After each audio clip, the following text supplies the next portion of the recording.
Hello, good evening, good morning, good afternoon. Welcome to the Aortic Special Medical Oncology Special Interest Group guest series webinars. My name is Dr. Mohammad Ezi. I'm a medical oncologist at the University of Nairobi. I'm a lecturer at the same university.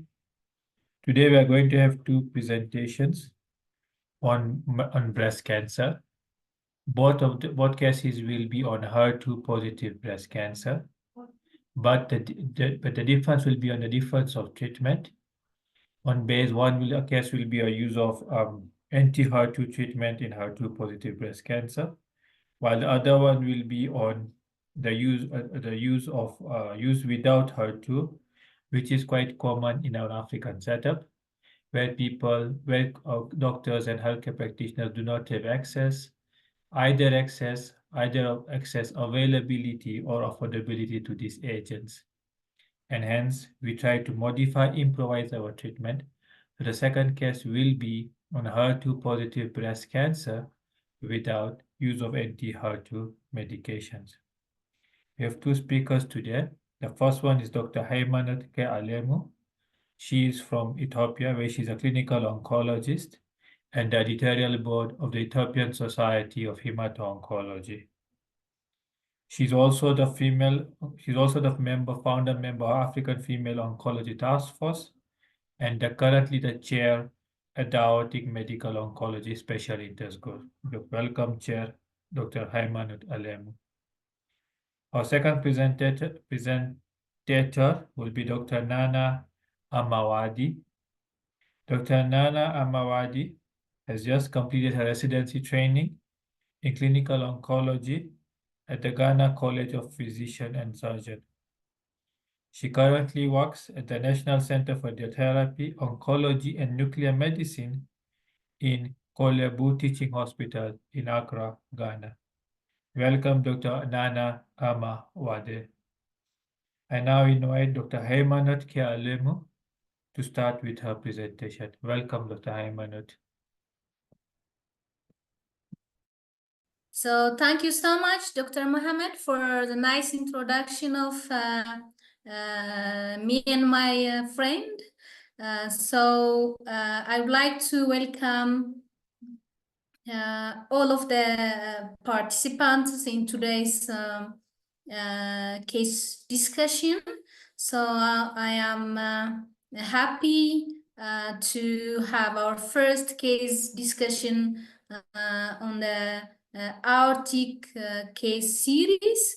So today I hope you will enjoy the session and you will reflect on our daily practical applications of the breast CA management, those with HER2 positive metastatic disease setting. So, as I said, our cases on the metastatic breast CA, which is HER2 positive and without Herceptin treatment. So my friend will proceed later on with Herceptin treatment. So we have a case, it's a 33 years old female patient who is married and has a 5-year-old child. She doesn't have any family history of breast CA, nor a history of other malignancies. She is a non-alcoholic, non-smoker, and she had a history of 1 month duration breast lump in her left breast. So for the above complaint, she went to the private setting and MRM was done. And after 1 month of MRM, she presented to our clinic with a mastectomy specimen biopsy. So she had a FNA histology exam before the MRM, which I believe is suboptimal. But then at presentation, she came with a mastectomy specimen, which showed invasive ductal carcinoma, having grade 2, and the tumor size was 2 by 2 by 1 centimeter, and 18 lymph nodes out of 20 were positive.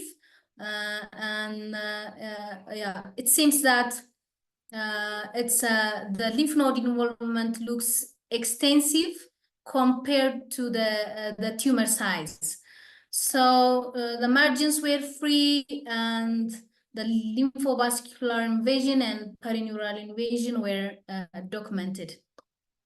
So we ran immunohistochemistry analysis, and it shows it's a triple positive tumor with co-expression of AR, PR, and HER2 amplification. So as I said, after 1 month of MRM, she came to us, and she was not symptomatic. She didn't have any bone pain, chest pain, or cough. And on physical exam, she had a healed mastectomy scar, and there were no abnormality detected on other systems, and her BMI was high.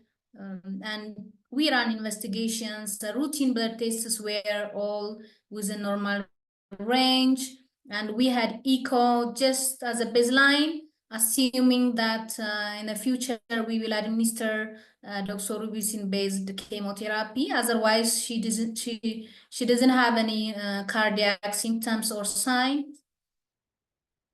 So you see, it was a grade 1 diastolic dysfunction, and the ejection fraction was normal. So we had her contrast based CT chest and abdominal pelvis. So it shows few subcentimetric lung nodules, multiple liver deposits, and bone deposits on the thoracic vertebra and the pelvic bones, and it was lytic lesions. So with this information, we proceeded with management. We put her on contraceptive IUD, and we started her on chemotherapy. It was 7 weeks after the MRA, and we gave her adriamycin and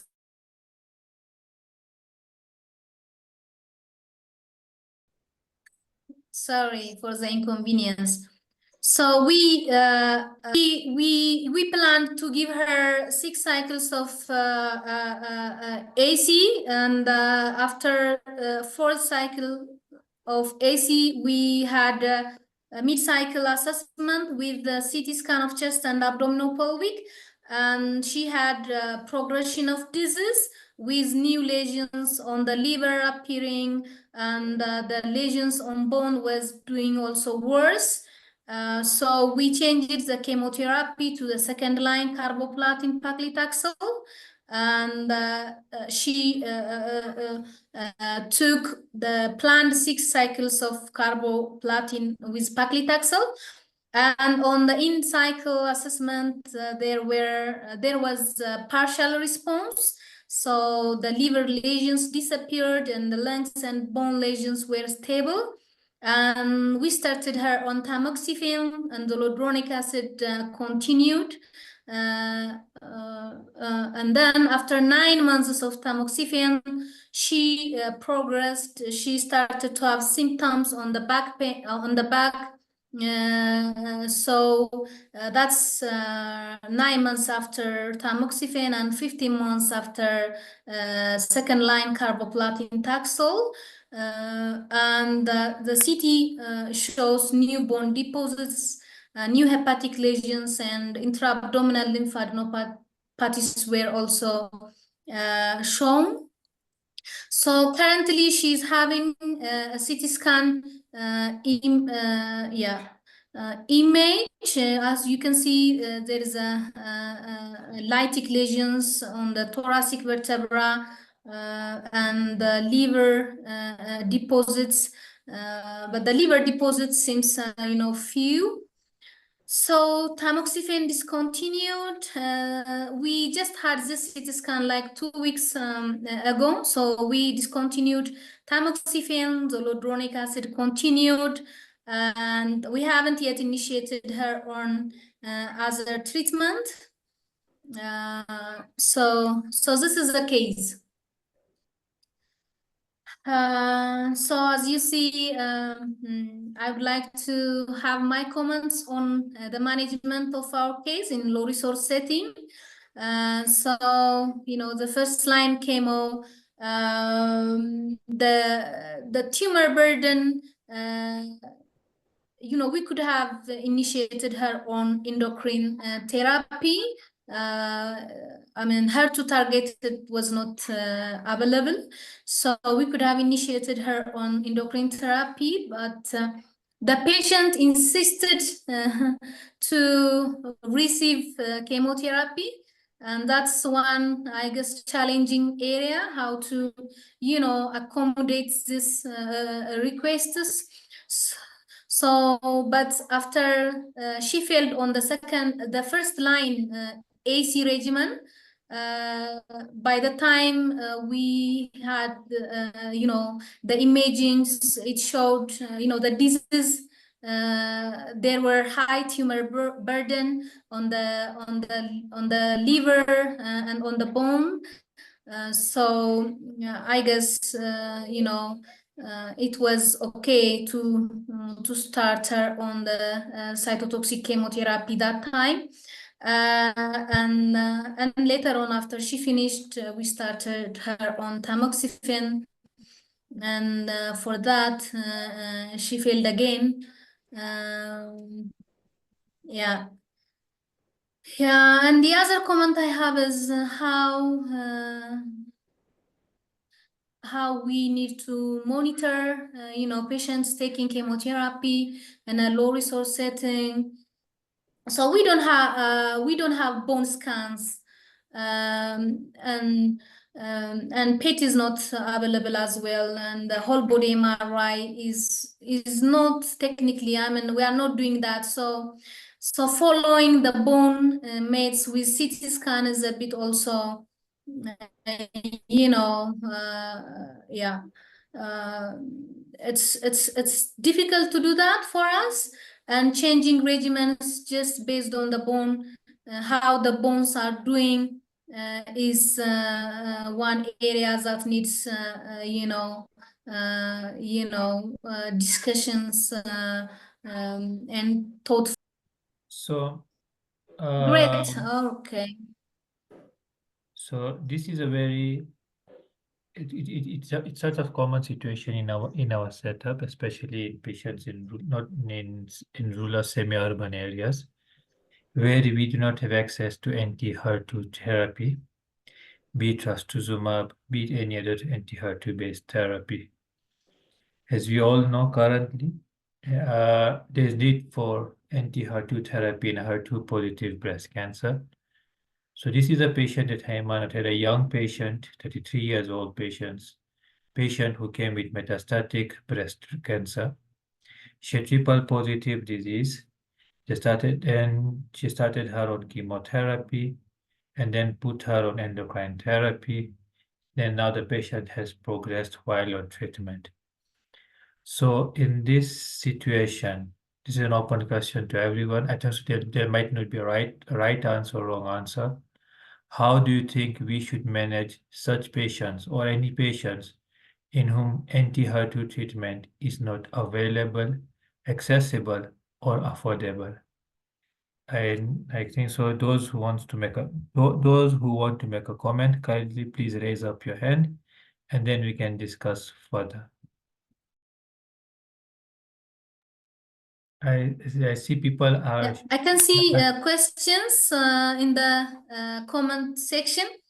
So it says, so was a complete metastatic workup done before MRM? Yes, yeah, it was not done.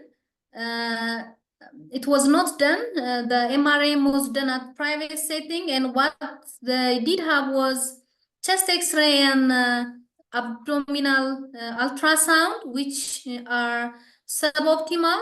So the chest X-ray and the ultrasound were normal.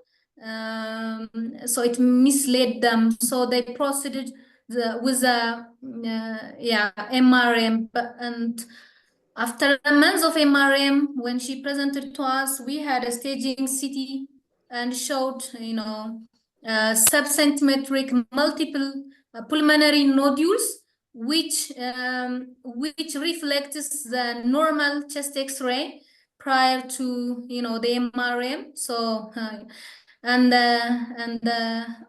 there were hepatic deposits and bone deposits.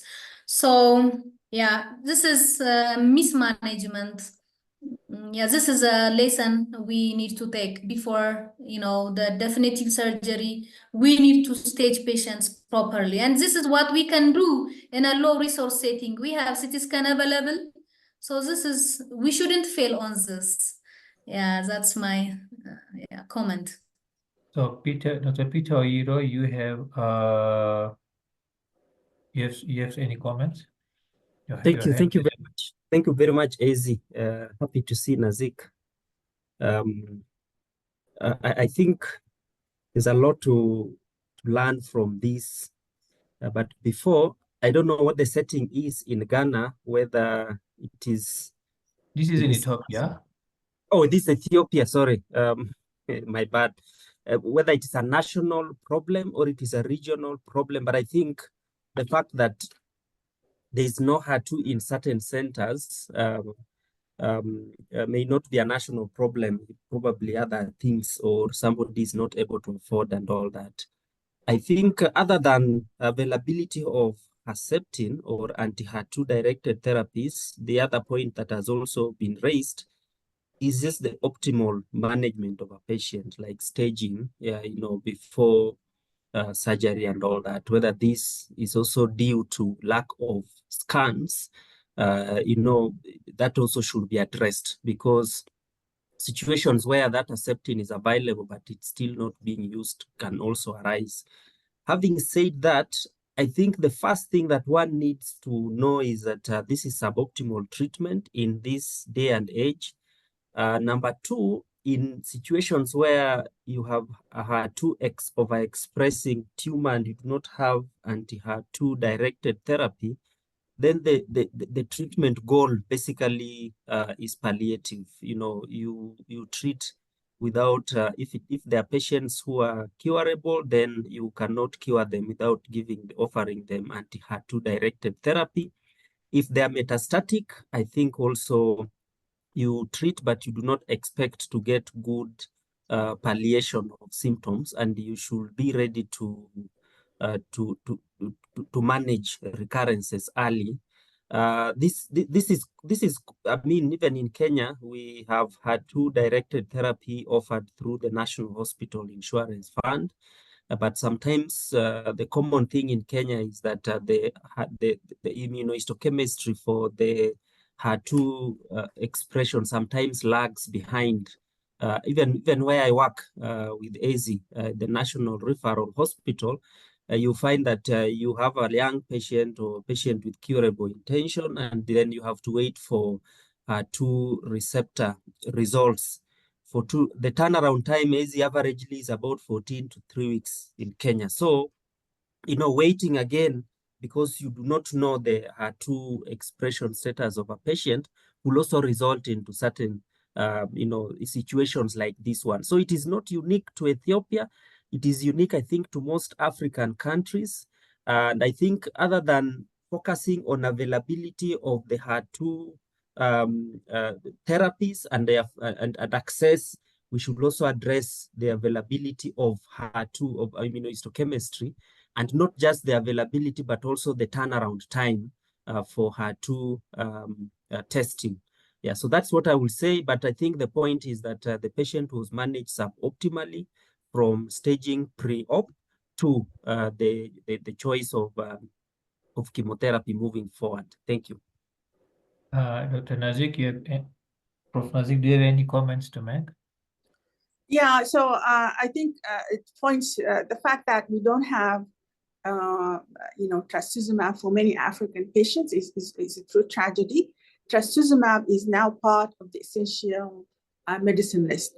So I would recommend that all people who are medical oncologists, clinical oncologists who treat breast cancer familiarize themselves with the WHO essential medicine list so that we can advocate at any point that these are the medications that have been found to truly change the outcomes for our patient. And this young woman, she's a young woman, you know, and if she was treated with pertuzumab, trastuzumab, and paclitaxel, the survival in the Cleopatra study is more than 5 years. So at least you could have some people live up to 7 to 8 years. So, what practically what's happened is that you reduce the patient from the, having a long survival into really prognostically into like as if she's triple negative breast cancer. So the survival she's now having is what triple negative breast cancer patients will live, which is less than 2 years, 18 months. So that's the one consideration. Of course, the other consideration is the lack of multidisciplinary conference, and they need to educate surgical oncology. And we have seen or surgery. Of course, most of the time is general surgery, but I'm hoping there will be more surgical oncology so that they can be involved in teaching the general surgeons who usually deal with this into the importance of multidisciplinary conference, because that's one of the Choosing Wisely Africa actually 10 items is do not perform any treatment for breast cancer without multidisciplinary involvement and without proper staging. So that was part of the Choosing Wisely. Regarding the treatment, there's of course never anything right or wrong. Of course, whether we should start with adriamycin and cyclophosphamide, it's also not clear. In this case, you can treat as if you're treating triple negative breast cancer, although she does have a hormone receptor positive, but most of the biology of the tumor is being driven by the HER2 component. So these are more aggressive treatments. So it's not wrong to give, for example, single agent paclitaxel followed by capecitabine or even carbotaxol, because even for the adriamycin, she didn't respond that well. Is there a role for giving tamoxifen? Of course, you could give endocrine therapy. Ideally, for the young woman, you should be giving with ovarian function suppression or do an oophorectomy. But that's also resource intensive, like Zoladex, I know is expensive. And so it's just, one thing to consider is that maybe you don't need multi-agent chemotherapy unless the patient is at risk of a crisis. Like she's afraid that her liver function tests are going to go through the roof or something like that, then you can give multi-agent chemotherapy. But there's nothing. It's hard to say what's wrong, what's right when you all your choices is similar to the choices of someone who has even the role of hormone receptor positive. We don't know how good it is without trastuzumab. Even CDK4/6 inhibitors have been studied with trastuzumab. So without HER2, you really kind of the patient will have the same prognosis and outcome like triple negative. So I'll stop here. Thank you, Dr. Professor Nazik, about your comments. I just want to also bring a comment on the political situation in Ethiopia, which also contributes to lack of inavailability, not accessible and affordability of these drugs. I always read, maybe Hemant, you will correct me, but we always read in media that there's a war, there's a cold war that's going on in Ethiopia between the north and the south. And I don't know how that would affect your availability of these molecules and these drugs.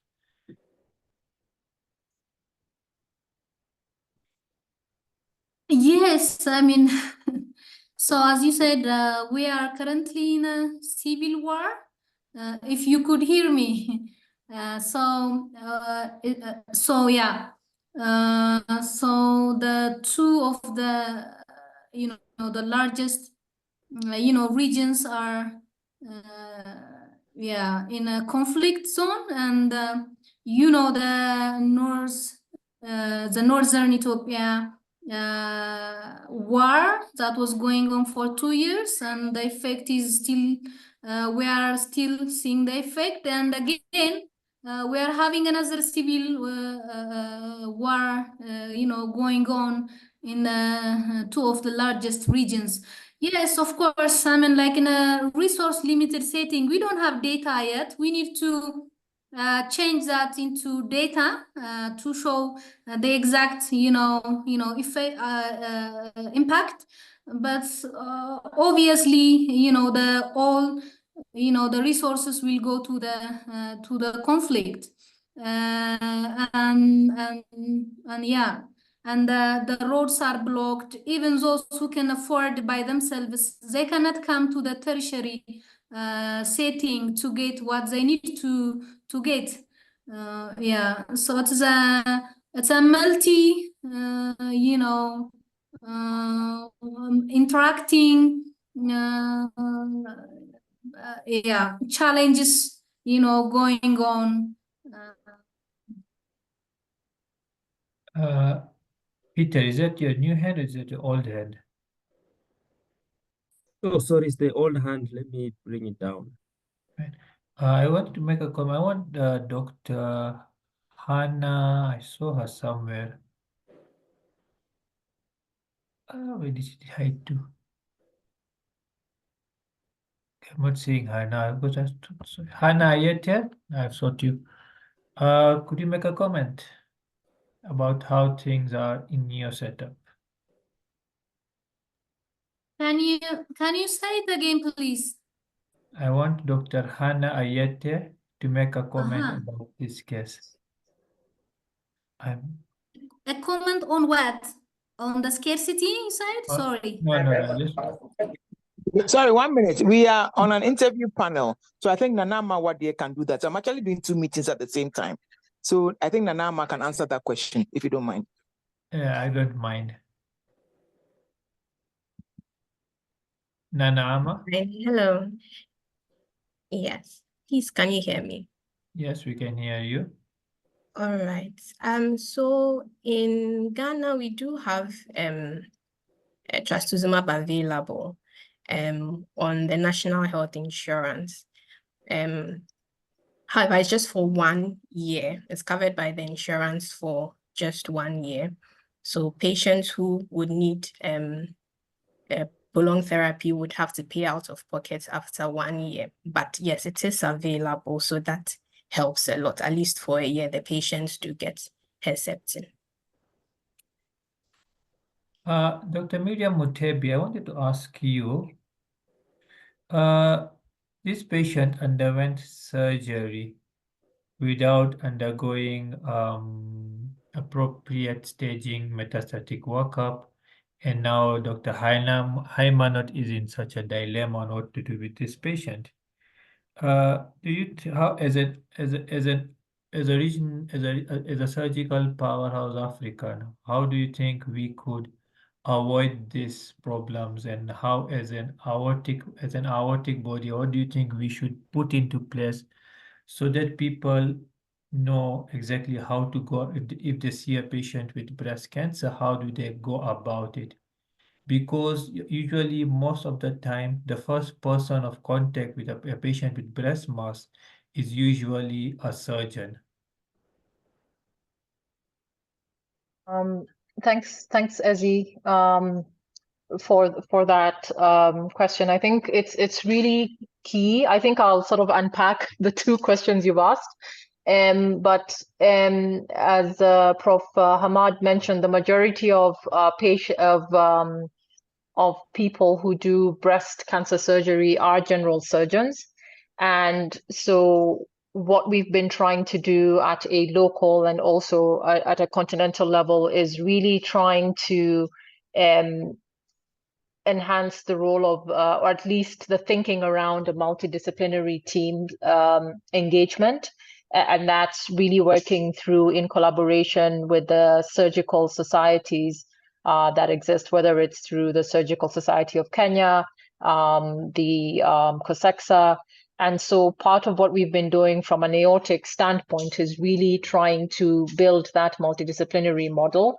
We've had, I think, so far two, one we run in Maputo, one we run in Mombasa, Kenya at the last Kesho conference for both breast and colorectal. But then looking at how do we get the surgeons on board? How do we educate not just the surgeons? Because I think there's also an opportunity for advocacy for the patients, and that's the next level, because once patients also realize that nobody should be treating your cancer as a single person, you find that where we've had initiatives around working not just as clinicians, but also engaging the cancer advocates, you find that patients actually come and ask questions like, has my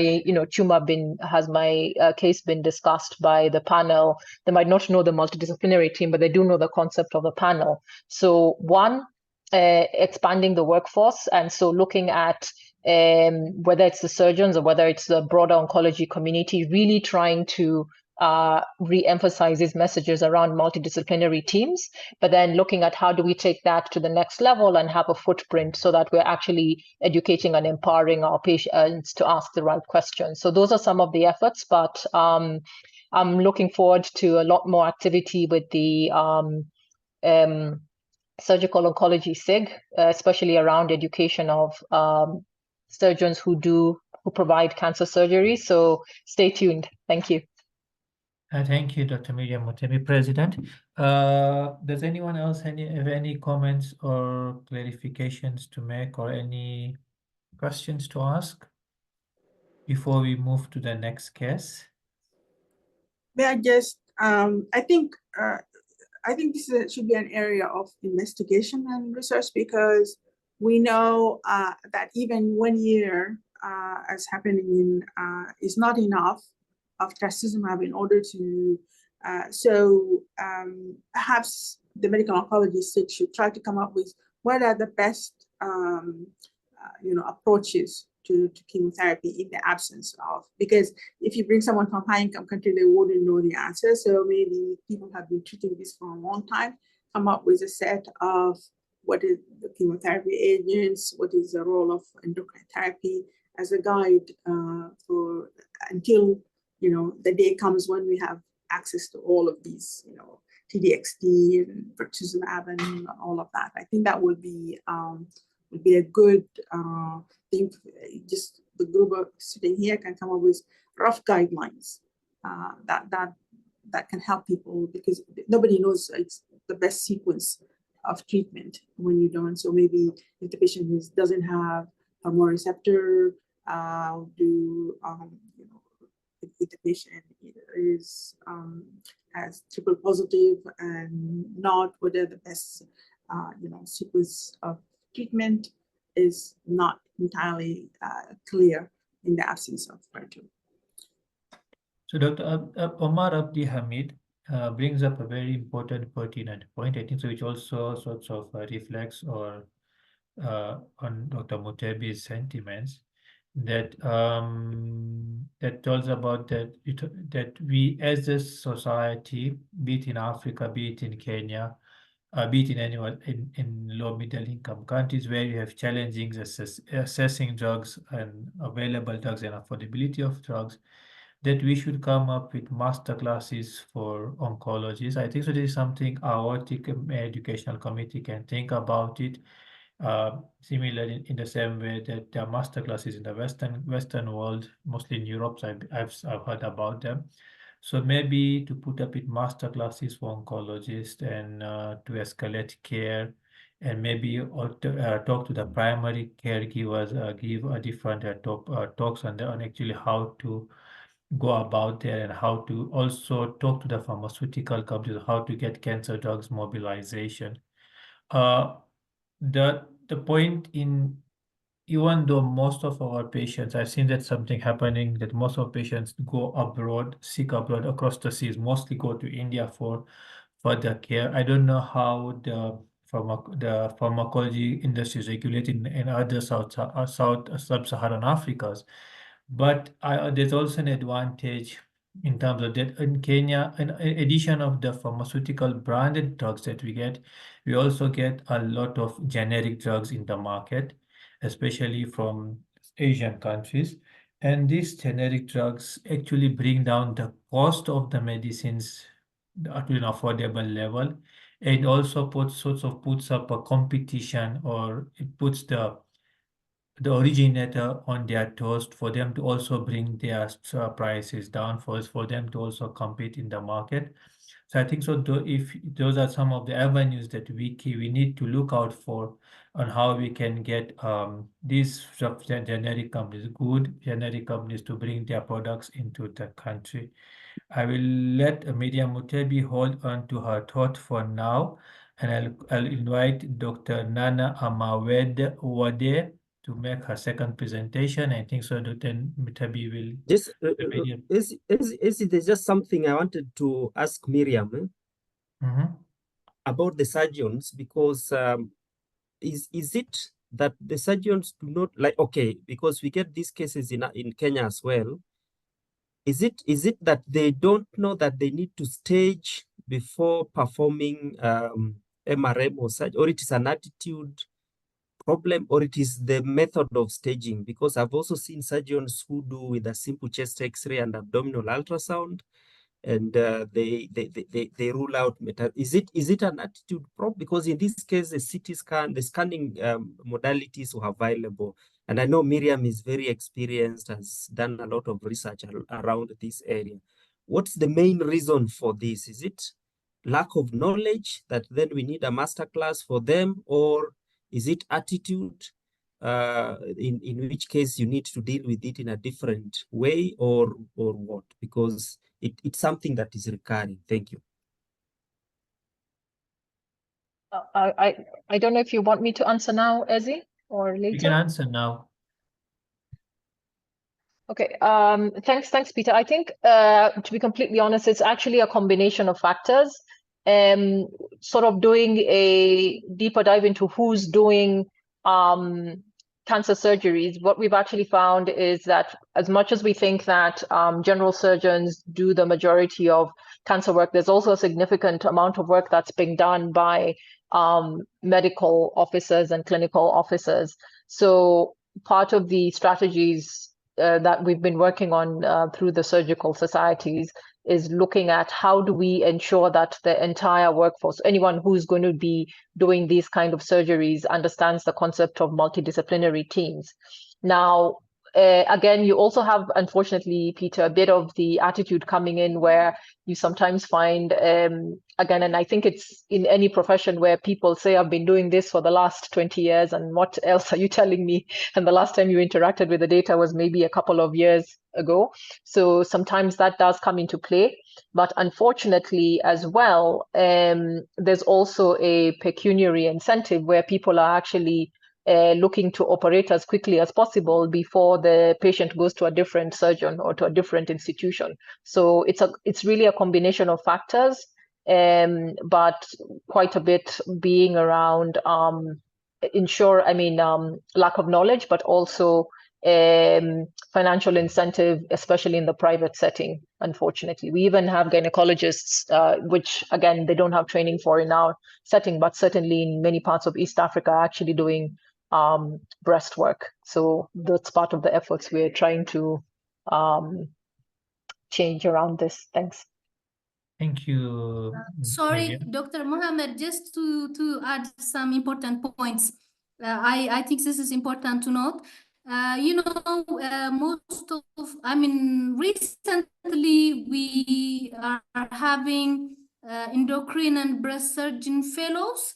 Their number is increasing in Ethiopia, but one insight I have on our cases, she has a small tumor relatively. It was 2 by 2 by 1 centimeter, and there were no, obviously palpable masses in the axilla. So I guess it has misled the surgeons probably to think that it was early stage, and I thought that they don't need to scan her for staging. But I mean, triple positive tumor, it accounts only about 10% of breast cases. So probably this may be, I mean, the characteristics of triple positive tumor. But on the histology, there were 18 out of 20 lymph nodes. There were extensive lymph node deposits on the background of small T on tumor size. Maybe in the future we can, I mean, we may better profile such, triple positive tumors. It's just one, I mean, it's just my insight to add. Yeah, thank you so much. So it's a take-home message. We should Yes, be Haymanat, cautious. Thank you. Haymanat, I just want to add is that even if the tumor is, first of all, triple positive may sometimes behave a little bit better. It's not clear. But the issue is that the patient was taken to mastectomy. So if it's a small tumor, a lumpectomy would have been better. And also, if the tumor is HER2 and more than 2 centimeters, then also consideration of neoadjuvant should be given as well. So a referral and also that's another teaching point for the surgeons, is that HER2 disease can be very, very aggressive. And so the patients need to be seen, even if the tumor is considerably small, by medical oncology, because as we can see, they can behave very aggressively. And so what I would like to say is that there's too much use of mastectomy for these young women. And that's something we need to avoid as much as possible. Abiola? Right. Yeah, So before one of the Abiola, things. before you begin, just introduce yourself. Okay, so I'm Abiola and I am the VP in North America. This has been a very, very good enlightened talk. So one thing I just wanted to add is that when we look at the developed world and we see that everything works and all, one of the major things is accountability, right? You as a surgeon in the United States and in most developed world cannot just pick up a patient without fully understanding the patient's disease before you go to operate. If you do that, you would lose your license, most likely go to jail, and you will be sued in the criminal and civil court. So now this is a question, right? I know that in other parts of the world, the accountability becomes I don't know. So maybe it's something that we might start thinking about, or I don't know this. It's like me just thinking out loud. Is this something that societies hold people responsible for patients? Or does the society know that are there penalties for things like this? If there's a medical error is different from there's an outright mismanagement. I don't know, because if that is the case, you can't just walk in and just resect a patient without trying to think of downstaging it first. Or people that are not breast surgeons cannot just literally, because what I'm hearing is some guy doctors literally, or medical doctors or clinical doctors just perform surgery. So maybe this is a question, right? So is there accountability, and is there something the audit can do, especially our African partners, to ensure that people are held accountable, because I don't know, I think I'm a little bit confused with this case, honestly, and taken aback.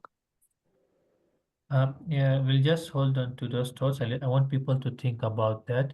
In the meantime, let me invite what was her name? Nana.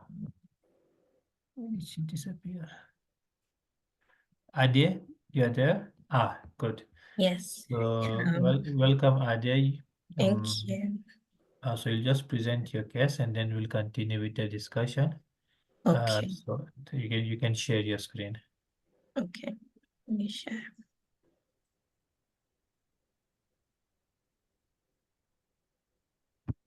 Can you see my screen, please?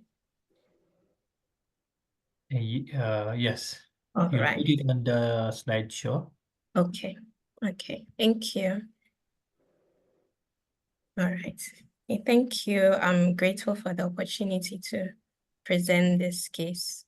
So I will be presenting a case of a patient with metastatic HER2-positive breast cancer who received treatment with Herceptin. Okay. So this patient is a 48-year-old male with a positive family history of breast cancer in his elder sister. He presented with a 2-year history of left breast mass and which had become ulcerated in the prior year. At the time, he was on a trip to the US, and so he presented to the emergency room with a 1-week history of inability to walk. The breast mass was biopsied and it showed an invasive ductal carcinoma grade 3. Immunohistochemistry came out as ER positive, PR positive, and HER2 equivocal, but positive by FISH. He had an MRI of the spine done. It showed bone metastasis in T3 to T6 thoracic vertebrae, as well as a wedge fracture of T6 vertebra with an associated spinal cord compression. A chest CT scan also revealed bilateral pulmonary metastasis. And an abdominal CT scan at the time showed a sub-centimeter hypodensity in the right lobe of the liver, which was not characterizable. He underwent stabilization of the thoracic spine in the US, but he then opted to continue treatment in Ghana. We saw him first in May 2021. When we did, he was wheelchair bound, a COC2 at the time. We staged him as a T4C, N1, M1 to lung and bone. Further imaging, abdominal imaging did not reveal a liver metastasis. So our treatment plan was to give him palliative radiotherapy, age grade to the involved vertebrae. Then we started him on IV paclitaxel 3 weekly with subcutaneous trastuzumab also 3 weekly. And then the plan was to continue with tamoxifen after 6 cycles of paclitaxel. And then we also started him on zoledronic acid. However, after 4 cycles of paclitaxel, he developed grade 3 peripheral neuropathy. So paclitaxel was stopped. And at that time, on clinical assessment, he had stable disease on the chest wall. So tamoxifen was commenced and Herceptin continued. However, after 1 year of Herceptin, he developed new onset back pain, as well as progression of the disease on the chest wall, which began to bleed. And a new CT scan revealed new osseous metastasis in C6 and C7 vertebrae. So again, he received palliative RT to C5 to T1 vertebrae, as well as palliative RT to the chest wall, the left chest wall. And then he was started on Herceptin with pertuzumab and capecitabine. After 4 cycles, he actually had good response. There was resolution of the ulcer on the chest wall. However, after 6 cycles, he developed an unremitting cough. And we repeated the chest CT scan, which revealed interval progression of the pulmonary metastasis. So Herceptin and pertuzumab was withheld, and we started him on lapatinib with tamoxifen. However, he progressed after 3 cycles, and he declined further treatment with anti-HER2 therapies on account of the financial burden.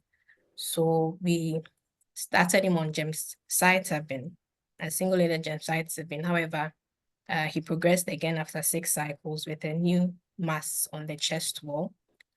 Gemcitabine was stopped, and we started him on letrozole with 3 monthly goserelin, and that's what he's currently on.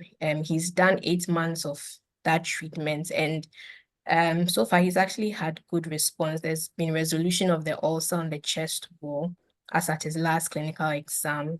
Currently ECOG 0, fully ambulant, no pain currently. So that's where we are now. And I mean, we are happy that he hasn't progressed so far, but we are just wondering where to go from here. Since he's, because of financial toxicity, he's not going to be able to afford any more of anti-HER2 directed therapies. We're thinking, should we do a BRCA exam? We know he probably can't afford olaparib, but we wanted to know if there's a rule for that in this case. Maybe eventually he might be able to afford that. Thank you.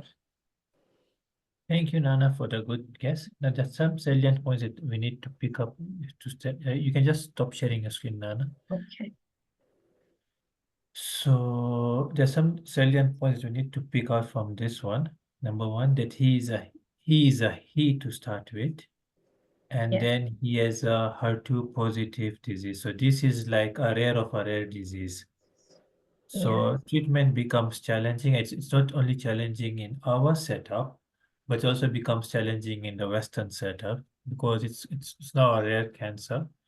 And the thing that you need, although most textbooks and most guidelines will talk that you treat a male cancer as a postmenopausal women, but many male advocate patients are against that labeling or that stereotyping, and so they say that they are not female as such, and they should not be treated like females, and they should have their own designated design clinical trials on how to treat them essentially. So this is, let me try to summarize this patient. So this is I did not get his age to stop. He's 48. 48. Yes. A young male to start with. I put him as a premenopausal man in quotes. He went to, he had a chest wall ulcer for at least 1 year. For 2 chest wall ulcer in 1 year. He went to US. I think so he went there because probably of bilateral leg weakness. Then they saw a cord compression. He underwent some surgery in US. Came back to Ghana. And then was started on radiotherapy. We started him on taxanes and trastuzumab. He progressed on trastuzumab. We put him on trastuzumab, pertuzumab. He then later progressed on trastuzumab, pertuzumab. He then progressed on lapatinib, and he was put on lapatinib, and then he progressed on lapatinib. Current treatment is letrozole and GNR analogs, and he's doing well currently. So this is quite a difficult case and a good case to start with. So any comments from the audience? I just wondering whether he progressed or he couldn't afford. There's a difference there. Okay, No. so sorry, I'm sorry I'm cutting in now. You have my full attention. So what it is that immediately after like 1 year of accepting, then he failed. So it's like continually be on something. That is what the problem has been with him.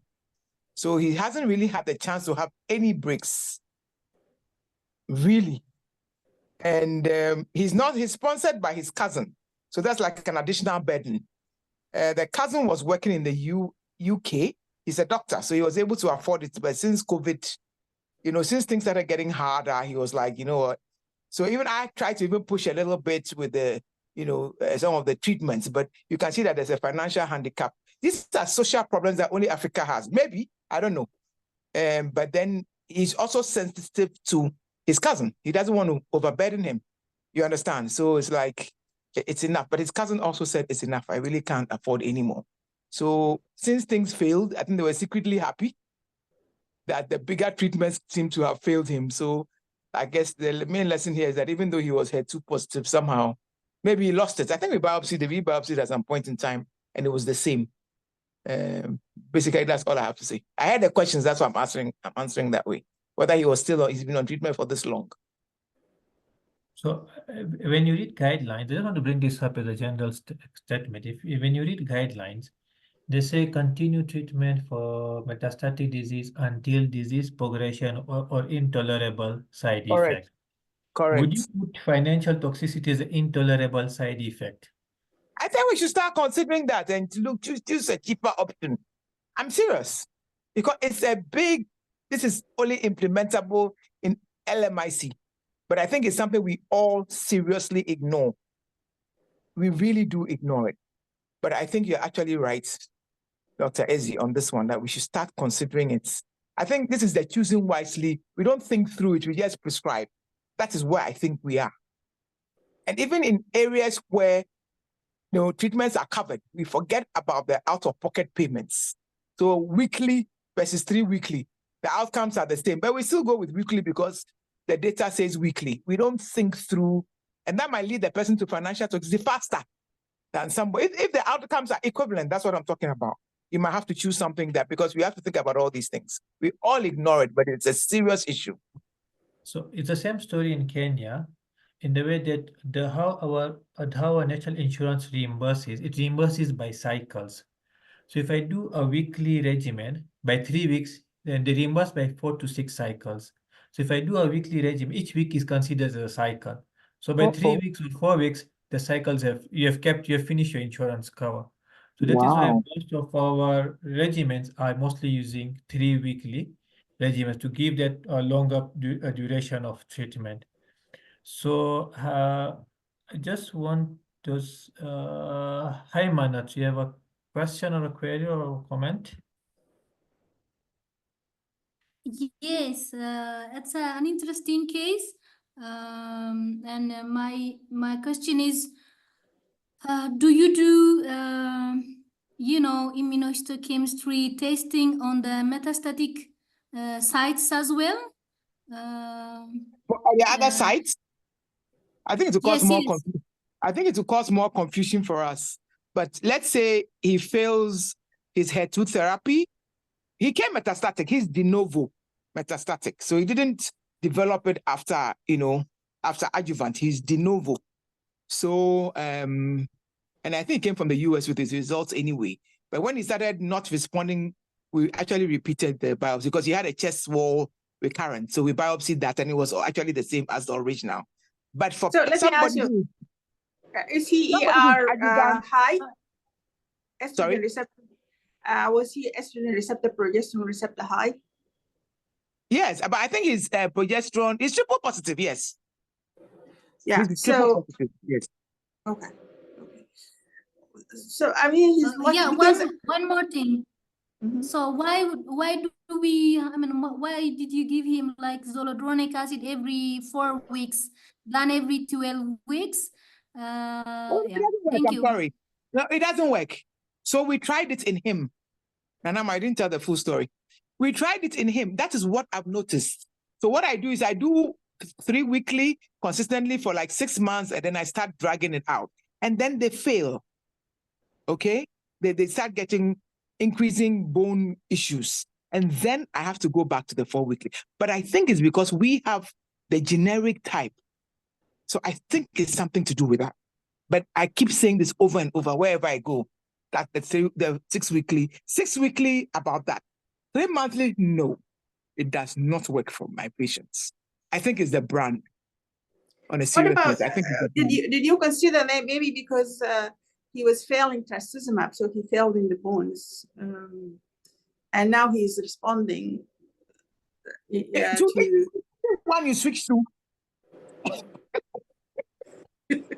So maybe you have to keep regulating some new bone mets. So obviously, he has a new SRE. You know, so I mean, I guess you can keep him on a 3 monthly, but from my previous experience, it doesn't work that well for us. And I don't know why.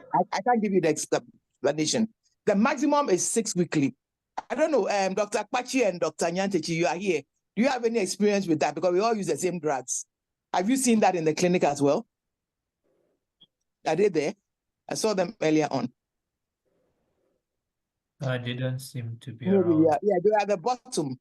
Maybe. Yeah, Maybe so they Dr. went. Wonderful, the Yes. 3 monthly from our little experience here doesn't really work. We Thank tend to you. do the Yeah, I don't know whether it's the brand. I don't know what it is, but it's good to learn from your experiences. So that's where they say guideline is a guideline. So you have to be realistic in what's your. It doesn't work that well. I don't know what it is. Maybe we should change our brand. The other brands are too expensive. So you see where the cost again comes in into a lot of our things. You had another question. I want to ask you regarding what other people do regarding the bone strengthening agents, BSAs. I mean, we tend to use mostly zoledronic acid because denosumab is out of reach, out of pocket. People tend to give continuously, monthly, 4 weekly for year and a half, and then see how the patient is doing, and then they now started to space out the zoledronic acid, and it gives some, and it works well in prostate cancer, by the way. I don't know about breast cancer as such. Yeah, I mean, it's the same thing with the prostate too. They also fail with the 3 monthly. So I do consistent 4 weekly, sometimes even 3 weekly if it's with the chemo. So they don't have to come an extra week in between their cycles. So it has to be coordinated. So it's just one visit and they get it all at the same time. So that's what I try to do. And then after 6 months, if they are stable, I stretch it out to 6 months. And if they're far away, all of those things come into play.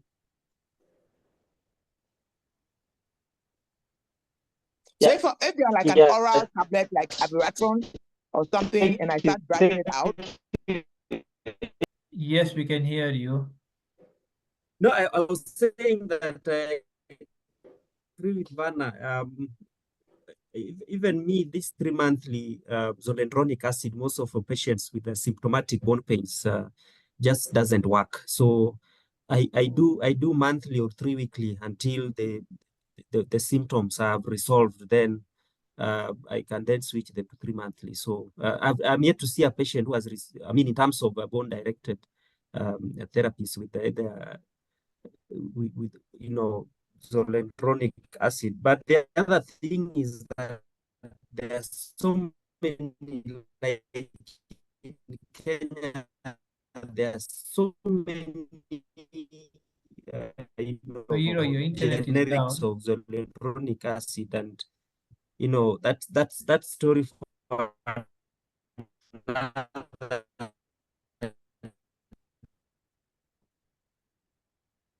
So I think that we broke out with Oyiro there. Is there a radiologist in the audience? Some of which you really doubt the efficacy and all that. But Is there any new way of checking how this, maybe a PET scan or I don't know, but you have PET scans in Kenya. I don't know, but you see them progressing, right? On the 3 monthly and the longer zoledronic. I know there's something with our zoledronic acid. Most of us use generics. But the scans are not really that sensitive unless they have a new. Unless they have a new bone, the scans, even if you bone scan or CT scan, they're not very sensitive. Because sometimes initially you may actually see progression of the disease, and then it stabilizes because there is a little bit of necrosis initially. So really, I don't depend on. I don't do. I have access to bone scans, but I don't do them. Unless I'm suspecting something new happening. I do not follow the bones. I depend on the symptoms. So that's more like choosing wisely for you. So I don't like to do a lot of imaging for the bones unless the pain doesn't go away or there's a new pain. And then I'm just happy with the CT scan.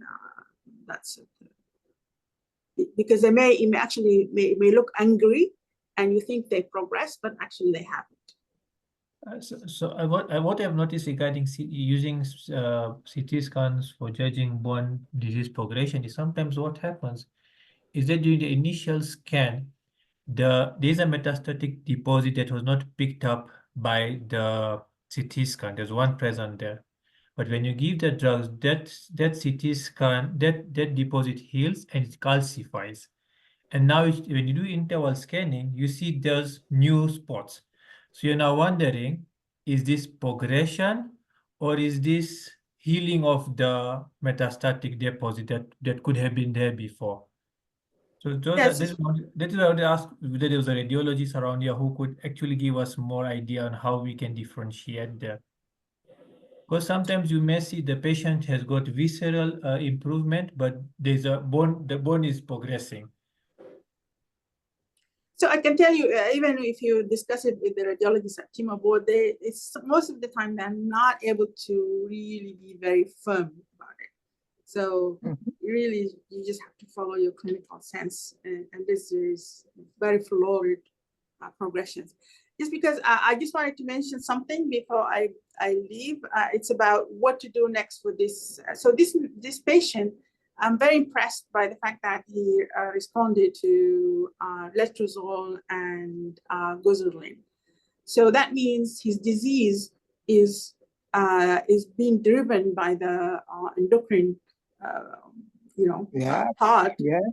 And he's lucky that way, because most of the time it's HER2 that drives the biology of the disease. So in someone like him, I was wondering, Berna, you have access to Palbo, correct?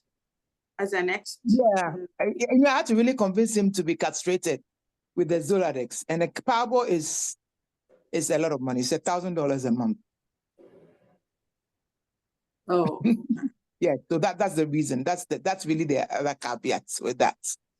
He's on the glycerin anyway, so you probably continue. It took him a while to. That was actually some of the delays to give him an AI when he failed the tamoxifen. It took a long time for him to agree to be castrated, because I'm like, that's the only option that you have now. And it's lucky it's working, really. But yeah, right. The other option is to add Palbo. I'll ask his cousin and let me see what he says. Unfortunately, that's what it is. But that's another issue. Is that Palbo? It's too problematic. But anyway, yes, we'll give him that. It's something to consider. So Zoladex is very, very expensive. And that's something why should a lot of it's about, for us, it's not that expensive. It's about $300 also. It's about $100 a month. $100 a month. But that's expensive for a lot of, I can tell you a lot of patients will not be able to handle that. But the other option is to take off his testicles. And he said no. The other option is to take away his testicles. And he said no. I thought that was cheaper, but I mean, we've already radiated his pelvis, so it's not as if there's anything really going on there. But I think it's psychological. So the two comments has been made by Karishma, and that is where, as an African countries, we are lagging behind this in research. She has told about a survey doing on challenges that are available, and also looking about PK/PD studies on our generic drugs and compared with originator drugs. And then maybe the point is not that these drugs are fake, or maybe it's just that as Africans, we just metabolize them and just have a different pharmacokinetic, pharmacodynamic profiles of how our body is utilizing these drugs inside, or how our body is metabolizing and the therapeutic levels. That could be something that can be done. And we should think about also doing some pharmacology studies of how, or pharmacokinetic, pharmacodynamic studies of the various drugs that are used in our setup, which somehow tend to work in the Western population, but in our population do not seem to work. Or there could be the other way around, they tend to work in our population and don't work in the Western populations. So those are some of it's a very unmet need in Africa, and a big gap of lack of research in our setups. And there was a presentation that one guy was making. He first showed a world map with Africa and everything, and then he moved to a slide 2 where he removed Africa. And then someone told him that you've forgotten to put Africa, and he said like, no, Africa does not exist in the research world. So Ooh. that is what we need to change the conversation about it. So I think so that the two major concerns by Haimanot Kasahun, we have not answered. Her question is that this will not be her only case where she's not going to get an anti-HER2 based therapy, where she'll have who had no access or availability to HER2 based therapy. She would also have other patients who cannot access these important molecules.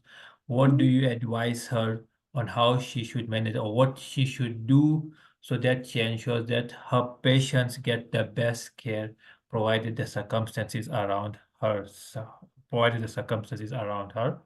That's one question. And then the second one we have to answer Nana question is, this is a HER2 positive male who has been on progression on so many drugs and now cannot afford the anti-HER2 based treatment because of financial toxicity.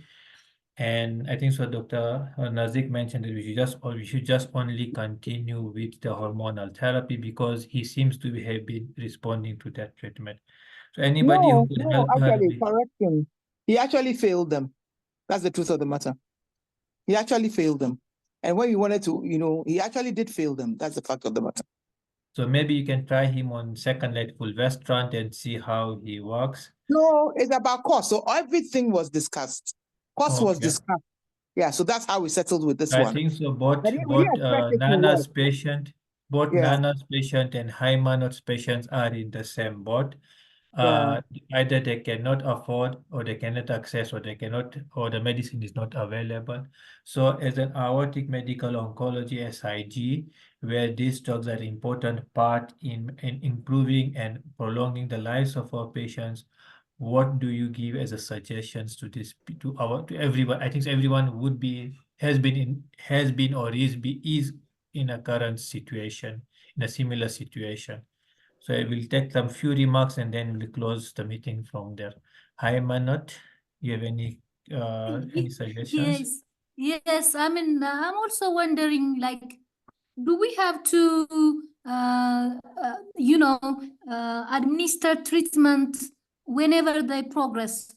Do we need to wait for them till they get symptomatic? I mean, it may be against the standard recommendation, but considering our resource setting, so what, I mean, if you have any say on this, do we have to like treat them every time they progress, or do we have to weigh the magnitude of the progression, the magnitude of the worsening, and so on? Thank you. I think we should always start with why are we treating? We're treating so that people can live better and then maybe live longer. So actually live longer should be below live better. And live better means they have less toxicities, whether it's financial or travel toxicity coming to see you. And so that's why in these kind of patients, especially the ones we expect to live long, like HER2 metastatic patients, we should start palliative care early. If we don't have a lot of access, we should set up realistic expectations. And again, ultimately, even in high-income countries, this patient will die. Of course, they may die 5 years or 7 years later. But I think, as Verna said, we should start care early and also make sure that we don't make their life worse by having those who they leave behind in more abject poverty. So you're right. We do not need to always find what next. So if this man who had paclitaxel had letrozole and is now failing on hormonal therapy, what the likelihood that palbociclib will work will not be that much. So unless it's free, I would give it. If it's not free, I would not. I would just. Actually, it does work in our hormone failures. It does actually. So we kind of like sequence it. I don't even know. We are tired. I mean, if it's free, you can try it. But exactly. Omar Abdi Hamid, do you have any comments to make?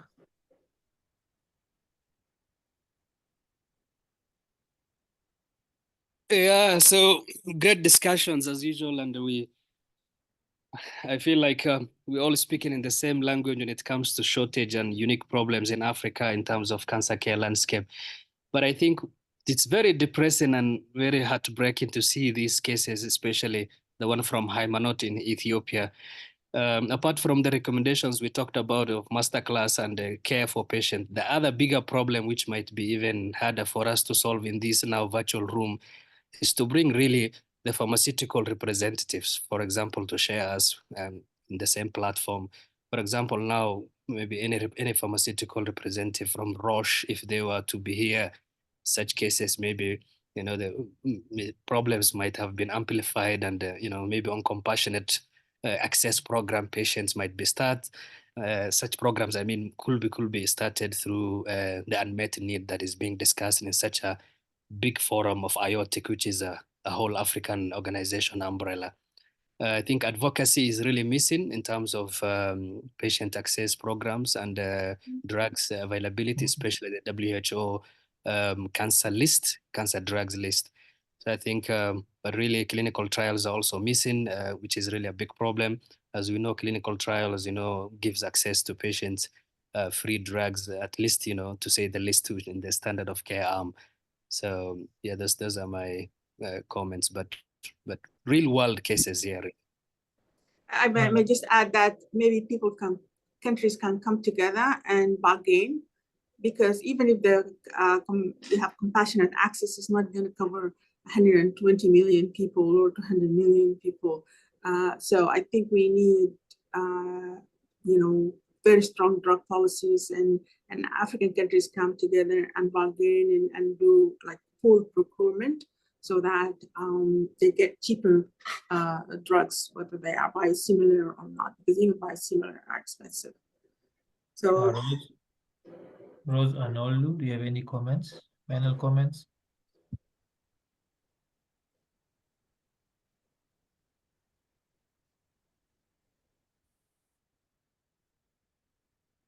Hello? Yes, do you have any comments to make?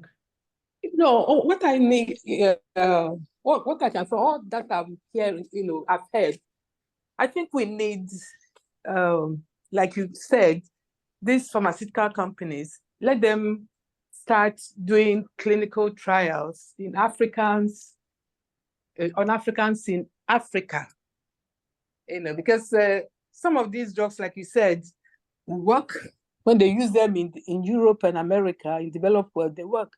And then when it comes here, they don't work. What is happening? So we need some more research, and we need to, like you suggested, we can get some of these pharmaceutical companies to join us in our next webinar. Thank you. Thank you. I would now want the president of our to make her final comment before we close off the meeting. Miriam. Sure. Thanks, Eddie. And I think just to thank everybody on the call for that really vibrant discussion, highlighting the concerns that our patients are facing. I think there have been a couple of suggestions around potential solutions, because again, we don't want to talk about the problems ad nauseum. It's really thinking through how do we work together collaboratively to ensure that we elevate the conversation. And so I think there've been, talking about access programs, which again have been tried with varying results, but then also looking at things like pooled procurement, which is things like the Clinton Health Access Initiative, and I think BBGH and other players are trying to do, but then thinking through how do we, at the end of the day, there needs to be intentional investment. And so it's looking through how do we get to that higher level advocacy to policymakers, where we start to make the case for investment in the drugs and in systems. So I think really our work is cut out for us, but I think it's critical to start. Part of the things that we've been and will be sort of going through and circling back to the different SIGs, is looking at areas of high-level advocacy and position statements around certain key concerns. I think it would be useful to engage the medical oncology SIG and all the other SIGs really around a position statement around access to medicines and cancer care. So that we can definitely start to work on collaboratively, and to think through how we can also use that opportunity around advocacy to bring other stakeholders on board, whether it's pharma, whether it's the manufacturers, getting the patients' voices in to actually give the real picture, I think is what will help us move the needle forward in terms of improving care for our patients. But great discussion, looking forward to more engaging conversations and solutions around how we can start to change this. Thank you, everyone. Thank you very much. Thank you everyone for attending this webinar. Yes, I hope we have further case webinars on this on medical oncology SIG. I want to thank the presenter, Dr. Heymanot and Dr. Nana for very good cases. I also want to thank Dr. Heymanot as a chairperson of Medical Oncology SIG for organizing this. It has been a very long hiatus after a medical oncology SIG presented a webinar, and hope this one still it becomes something regular and more people attend this medical oncology SIG. I thank all the people who participated. We reached a maximum of around 50 participants, and taking out time on this Friday afternoon, evening, which is mostly a weekend for most African nations, and to listening to our medical oncology SIG.